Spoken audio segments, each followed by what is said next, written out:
하나님 말씀은 사도행전 16장 23절부터 34절인데요. 30절, 31절 다 같이 읽습니다. 그들을 데리고 나가 이르되 선생들이여 내가 어떻게 하여야 구원을 받으리까 하거늘 이르되 주 예수를 믿으라 그리하면 너와 내 집이 구원을 받으리라 하고 아멘.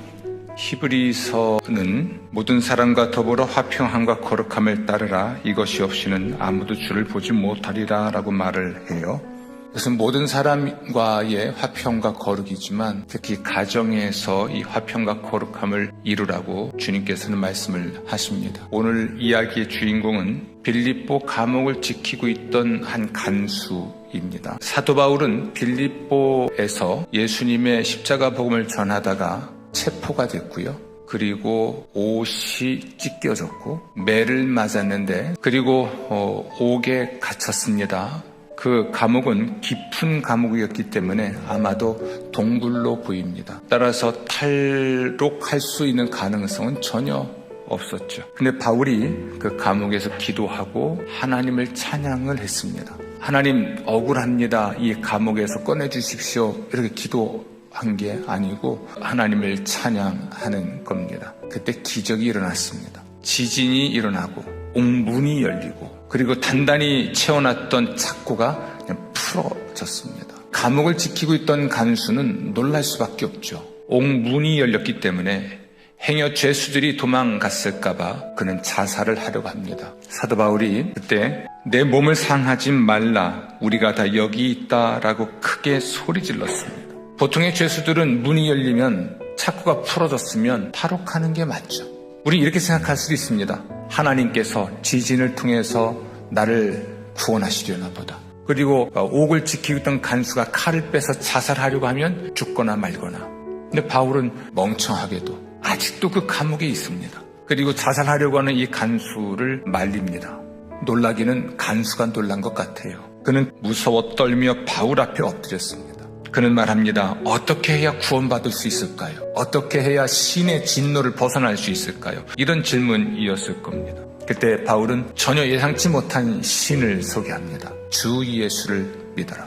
그리하면 너와 내 집이 구원을 받으리라. 이 간수는 바울을 자기 집에 데려다가 매로 맞은 자리를 씻어주었고 치료해줬다는 이야기입니다.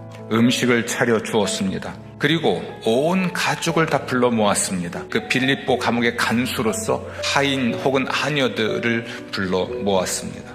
그리고 주의 말씀을 들었죠.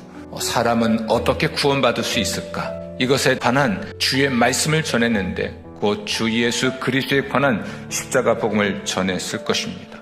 그날 그의 온 가족은 예수님을 믿었고 구원받았고 세례를 받았습니다.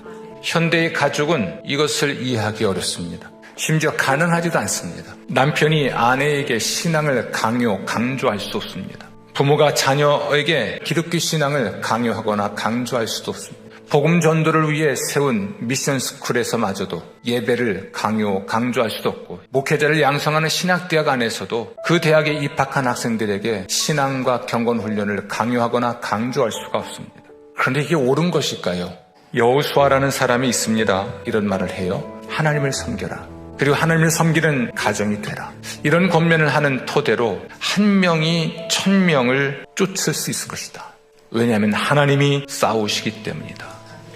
여호수아는 이스라엘의 역사를 간략하게 소개합니다. 이집트로 이스라엘 민족이 내려갈 수밖에 없었던 부모에게 들었던 역사와 그의 이집트살이, 이집트를 기적같이 탈출한 것과 홍해를 건넌 것과 광야 40년의 기적같은 삶, 요단강을 건넜고 결코 승리할 수 없었던 여리고 전투에서의 승리와 가나안 땅 정복의 역사, 그리고 그 땅을 정복할 뿐만 아니라 그 땅을 12지파에게 나눠주고 그 땅에서 평안하게 살게 됐던 그 역사를 회고하면서 한 말이 우리가 하나님을 섬길 때 우리 한 사람이 1000명을 쫓을 수 있었고 앞으로도 그럴 것이다.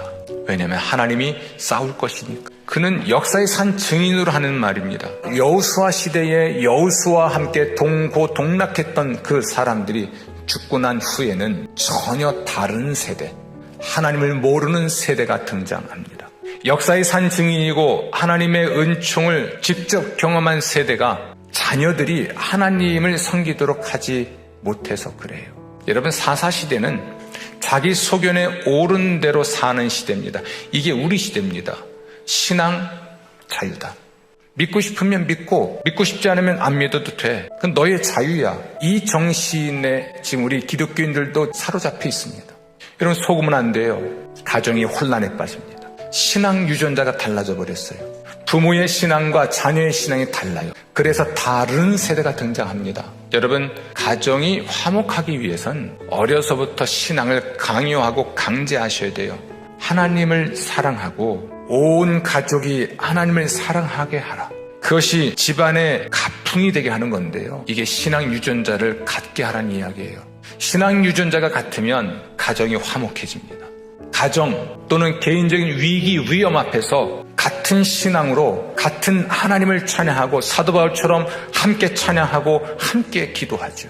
오로지 하나님을 향하고 하나님의 관점으로 보고 하나님의 뜻에 맞게 생각을 하게 되죠. 그럴 때 가정이 위기를 극복할 수 있는 힘도 갖게 됩니다.